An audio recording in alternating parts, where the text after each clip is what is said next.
Ako po si Idol, si Yan. Abdul Itaas mo yung microphone. ako po si Abdul Rahman na isang ginagawa ng Islam sa Quiapo. Lagi na po na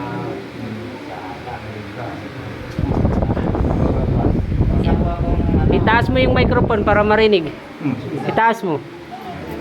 isa po Yan. isa po akong hinihingi ng Allah na para makapasok. Yan, itaas mo. Yan. Isa po akong hinihingi ng Allah para makapasok sa Islam. Noong una yung hindi pa po Muslim. yakap ng Islam, ako ay hindi nagsasamba. Kasi nalaman ko yung katotohanan na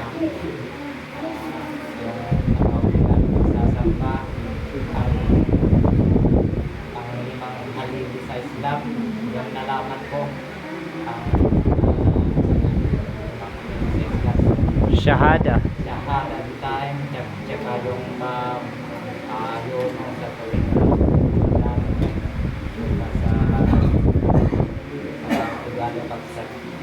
Pagsasala. ano pa yung isang Pagsasala. Pagkagi. Hajj. pagsasala ng limang sa isang araw. Yung nalaman ko yun, ako ay kumaan ng pakiramdam ko. Alhamdulillah. Allahu Akbar. Tinapikan ako ng Allah subhanahu wa ta'ala. Allahu Akbar. Ako ay tinapikan, tapos pumunta ako sa Ultimo, sinipon ako ng Quiapo. Why? masyala, simulang pagsyahada ko. Simulan ng yung galing Islam ako, masyala. Inshallah.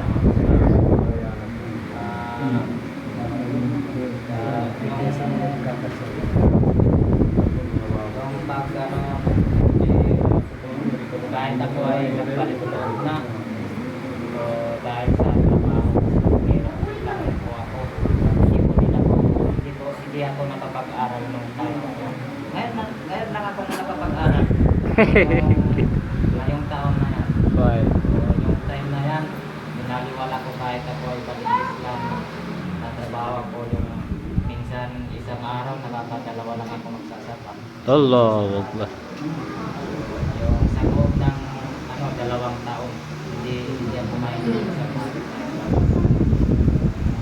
pagpunta ko lang dito sa Cotabato. Dahil nag-business ako pumunta dito, yun na ako palagi nagsasabayan na Alhamdulillah.